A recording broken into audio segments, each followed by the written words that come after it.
चलो, भैया जी ने 30,000 रुपये आखिर दे ही दिए। अब चल के ना मम्मी जी का इलाज करा लेता हूँ।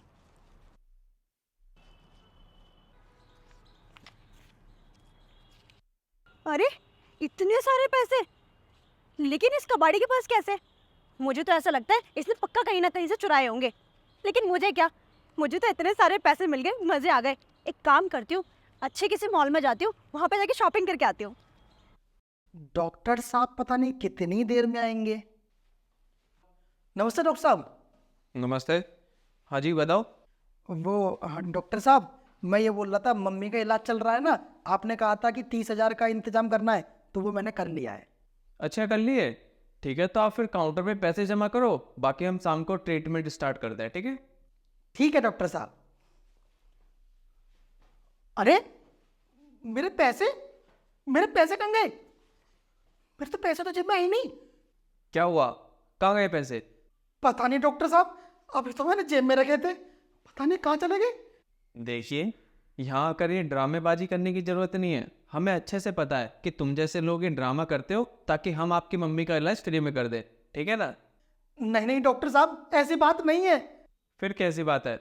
देखो, हमें सालों हो गए ये काम करते करते, हमें अच्छे से पता चल जाता है कि कौन इंसान कैसा है। इसलिए तुम एक काम करो, तुम्हारे बस की नहीं है प्राइवेट हॉस्पिटल में इलाज कराना, जाओ अपनी मम्मी को जाके किसी सरकारी हॉस्पिटल में इलाज कराओ, वहां तुम्हारी मम्मी का इलाज फ्री में हो जाएगा। अब जाओ यहाँ से।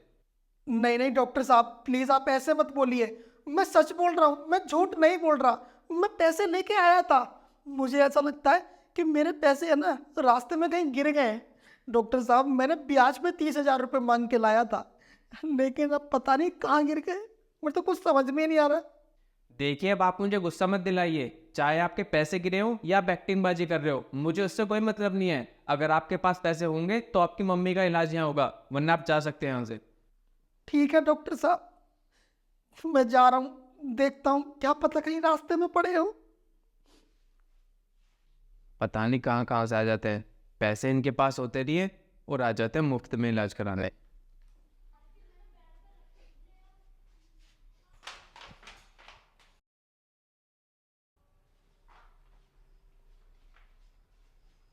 अरे, ये कबाड़ी वाला यहाँ क्या कर रहा था? Good afternoon sir. Good afternoon.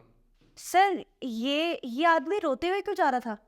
अरे, इसकी मम्मी एडमिट है हमारे यहाँ। मैंने इससे इलाज के लिए 30,000 रुपये मांगे, पर पैसे तो इसने दिए नहीं। ऊपर से बहानेबाजी और दिखाने लगा। कहने लगा कि मैं ये पैसे ब्याज पर लेके आया हूँ और रास्ते में कहीं गिर गए। बताओ, ये कोई बात होती है इनकी? क्या सर, रास्ते में गिर गए? हाँ, बताओ, तुम्हें हो रहा है यकीन? नहीं ना?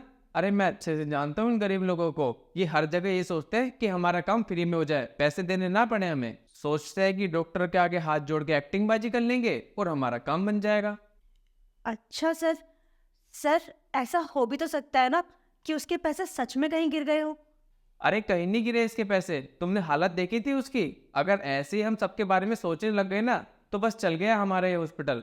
खैर, तुम ये सब छोड़ो, तुम वार्ड नंबर 3 में जाओ, देखो वहां कोई नया केस आया है। जी सर।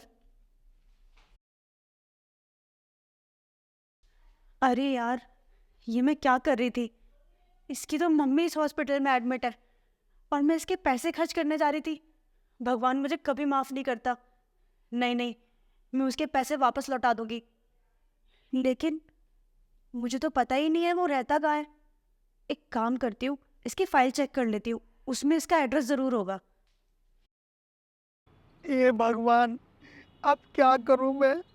मेरे पता नहीं 30,000 रुपये कहाँ गिर गए। अब जिसको भी मिले होंगे वो तो यही सोच रहा होगा ना कि उसके मजे आ गए। लेकिन मैं यहाँ दुविधा में पड़ गया। अब मैं अपनी माँ का इलाज कैसे कराऊंगा? ब्याज वाले को पैसे कैसे दूंगा? उसको तो कोई मतलब ही नहीं है, उसको तो पूरे पैसे चाहिए। भगवान, तू हम गरीबों के साथ ऐसा क्यों करता है? कुछ तो रहम कर। भैया, हाँ मैडम, आप कौन? भैया आपके पैसे गिर गए हैं 30,000 रुपये। हाँ मैडम, हाँ, मेरे 30,000 रुपये गिर गए। मैडम, आपके पास है क्या मेरे पैसे? हाँ भैया, आपके पैसे मुझे मिल गए थे, ये लो। मेरे पैसे? मैडम, आपका बहुत बहुत धन्यवाद। धन्यवाद मैडम, आपका बहुत बहुत। लेकिन ये बताओ, आपको ये पैसे मिले कहाँ? भैया जब आप पैसे गिनते हुए जा रहे थे ना तो आपके पॉकेट में से गिर गए, तो मैंने उठा लिए। फिर मैंने सोचा कि मैं ये आपको दे दूँ। मैडम सच में आपने बहुत अच्छा किया। आप सच में बहुत अच्छी है मैडम, मेरा दिल बहुत खुश हुआ। लेकिन आपको कैसे पता कि मैं इसी जगह रहता हूँ? वो क्या है ना भैया, जिस हॉस्पिटल में आपकी मम्मी का इलाज चल रहा है ना, मैं उसी हॉस्पिटल में काम करती हूँ। और जब आप डॉक्टर से बात कर रहे थे ना, तो मैंने आपको वहीं देखा। फिर मुझे डॉक्टर ने बताया कि आपने किस तरह से पैसे उधार लिए हैं और आपकी मम्मी का इसी हॉस्पिटल में इलाज चल रहा है ना। मुझे बिल्कुल भी अच्छा नहीं लगा, इसलिए मैंने सोचा कि मैं आपके पैसे वापस कर दूँ। एक बात बोलूँ भैया, जब मुझे ये पैसे मिले थे ना, तो मेरे मन में लालच आ गया था। और जब मुझे पता चला कि ये पैसे आपकी मम्मी के इलाज के लिए हैं, तो मेरे दिल ने गवाही नहीं दी कि मैं इन पैसों को खर्च कर दूं। इसलिए मैं ये पैसे आपको वापस लौटाने आ गई, क्योंकि भैया माँ तो माँ होती है ना। मैडम बहुत अच्छा लगा सच में जो आपने मुझे ये पैसे लौटा दिए, वरना जब ये पैसे गिर गए थे ना तो मैं बहुत परेशान हो गया था। सच बताऊं मैडम, आज मुझे भूख भी नहीं लगती, क्योंकि मैं अपनी माँ से बहुत प्यार करता हूँ। खैर, आपका बहुत बहुत धन्यवाद मैडम, जो आपने ईमानदारी दिखाई। भगवान आपको हमेशा खुश रखे।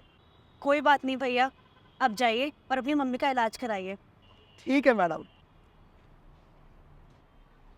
भगवान, किसी ने सही कहा है, अगर तुम पे विश्वास हो ना तो कभी किसी गरीब के संग गलती नहीं होगा।